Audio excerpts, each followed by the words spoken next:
Episode 21. With your permission, said Talk, changing the subject, we'd like to rescue Rhyme and Reason. Has Azaz agreed to it? The mathematician inquired. Yes, sir, the dog assured him. Then I don't, he thundered again. For since they've been banished, we've never agreed on anything, and we never will. He emphasized his last remark with a dark and ominous look. Never? Asked Milo with the slightest touch of disbelief in his voice. Never, he repeated, and if you can prove otherwise, you have my permission to go. Well, said Milo, who had thought about this problem very carefully ever since leaving Dictionopolis, then with whatever Azaz agrees, you disagree. Correct, said the mathematician with a tolerant smile. And with whatever Azaz disagrees, you agree. Also correct, yawned the mathematician, nonchalantly cleaning his fingernails with the point of his staff. Then each of you agrees that he will disagree with whatever each of you agrees with, said Milo triumphantly. And if you both disagree with the same thing, then aren't you really in agreement? I've been tricked, cried the mathematician helplessly, for no matter how he figured, it still came out just that way. Splendid effort, commented the humbug jovially. Exactly the way I would have done it myself. And now, may we go? Added Talk. The mathematician accepted his defeat with grace, nodded weakly, and then drew the three travelers to his side. It's a long and dangerous journey, he began softly, and a furrow of concern creased his forehead. Long before you find them, the demons will know you're there. Watch for them well, he emphasized, for when they appear, it might be too late. The humbug shuddered down to his shoes, and Milo felt the tips of his fingers suddenly grow cold. But there is one problem even more serious than that, he whispered ominously. What is it? Gasped Milo, who was not sure he really wanted to know. I'm afraid I can tell you only when you return. Come along, said the mathematician, and I'll show you the way.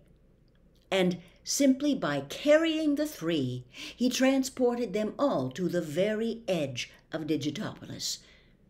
Behind them lay all the kingdoms of wisdom, and up ahead a narrow, rutted path led toward the mountains and darkness. We'll never get the car up that, said Milo unhappily. True enough, replied the mathematician, but you can be in ignorance quick enough without riding all the way. And if you're to be successful, it will have to be step by step. But I would like to take my gifts, he insisted. So you shall, announced the dodecahedron, who appeared from nowhere with his arms full. Here are your sights, here are your sounds, and here, he said, handing Milo the last of them disdainfully, are your words. And most important of all, added the mathematician, here is your own magic staff. Use it well, and there is nothing it cannot do for you. He placed in Milo's breast pocket a small, gleaming pencil, which, except for the size, was very much like his own. Then, with a last word of encouragement, he and the dodecahedron, who was simultaneously sobbing, frowning, pining, and sighing from 4 of his saddest faces, made their farewells and watched as the 3 tiny figures disappeared into the forbidding mountains of ignorance. Almost immediately, the light began to fade as the difficult path wandered aimlessly upward, inching forward almost as reluctantly as the trembling humbug. Talk, as usual, led the way, sniffing ahead for danger, and Milo, his bag of precious possessions slung over one shoulder, followed silently and resolutely behind. "Perhaps someone should stay back to guard the way," said the unhappy bug, offering his services. But since his suggestion was met with silence, he followed glumly along. The higher they went, the darker it became, though it wasn't the darkness of night, but rather more like a mixture of lurking shadows and evil intentions which oozed from the slimy, moss-covered cliffs and blotted out the light.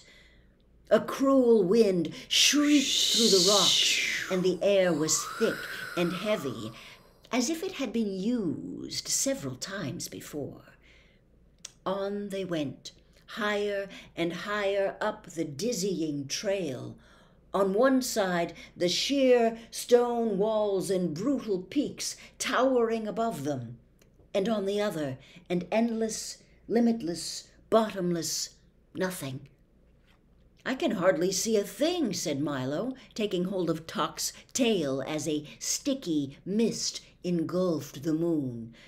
"Perhaps we should wait until morning." "There'll be morning for you soon enough," came a reply from directly above, and this was followed by a hideous, cackling laugh, very much like someone choking on a fishbone. Clinging to one of the greasy rocks and blending almost perfectly with it was a large, unkempt, and exceedingly soiled bird, who looked more like a dirty floor mop than anything else. He had a sharp, dangerous beak, and the one eye he chose to open stared down maliciously. "I don't think you understand," said Milo timidly as the watchdog growled a warning. "We're looking for a place to spend the night." "It's not yours to spend," the bird shrieked again, and followed it with the same horrible laugh. "Well, that doesn't make any sense. You see," he started to explain. "Dollars or cents, it's still not yours to spend," the bird replied haughtily. "But I didn't mean," insisted Milo. "Of course you're mean," interrupted the bird, closing the eye that had been open and opening the one that had been closed. "Anyone who'd spend a night that doesn't belong to him is very mean." "Well, I thought that by—" He tried again, desperately. "Well, that's a different story," interjected the bird a bit more amiably. "If you want to buy, I'm sure I can arrange to sell. But with what you're doing, you'll probably end up in a cell anyway."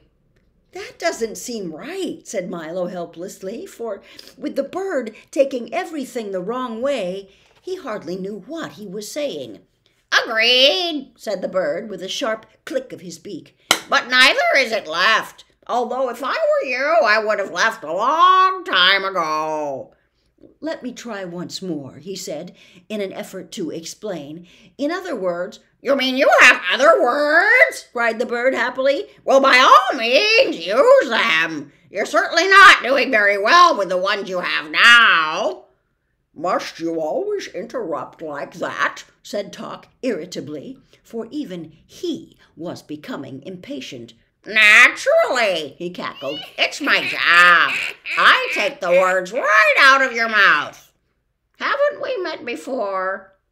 I'm the ever-present word snatcher, and I'm sure I know your friend, the bug." And he leaned all the way forward and gave a terrible, knowing smile. The humbug, who was too big to hide and too frightened to move, denied everything. "Is everyone who lives in ignorance like you?" asked Milo. "Much worse," he said longingly. "But I don't live here. I'm from a very far away place called Context."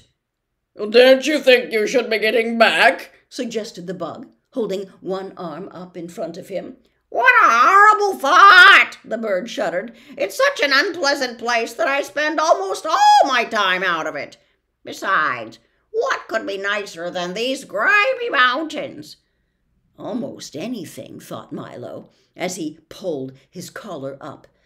And then he asked the bird, Are you a demon?" "I'm afraid not," he replied sadly, as several filthy tears rolled down his beak. "I've tried, but the best I can manage is to be a nuisance." And before Milo could reply, he flapped his dingy wings and flew off in a cascade of dust and dirt and fuzz. "Wait!" shouted Milo, who thought of many more questions he wanted to ask. 34 pounds! shrieked the bird as he disappeared into the fog. "He was certainly no help," said Milo, after they'd been walking again for some time. "That's why I drove him off," cried the humbug, fiercely brandishing his cane. "Now, let's find the demons." "That might be sooner than you think," remarked Talk, looking back at the suddenly trembling bug. And the trail turned again and continued to climb. In a few minutes they'd reached the crest, only to find that beyond it lay another one even higher, and beyond that several more, whose tops were lost in the swirling darkness. For a short stretch the path became broad and flat, and just ahead, leaning comfortably against a dead tree, stood a very elegant-looking gentleman. He was beautifully dressed in a dark suit with a well-pressed shirt and tie. His shoes were polished, his nails were clean, his hat was well brushed, and a white handkerchief adorned his breast pocket. But his expression was somewhat blank. In fact, it was completely blank, for he had neither eyes, nose, nor mouth. "Hello, little boy," he said, amiably shaking Milo by the hand. "And how's the faithful dog?" he inquired, giving Talk 3 or 4 strong and friendly pats. "And who is this handsome creature?" he asked, tipping his hat to the very pleased humbug. "I'm happy, so happy to see you all."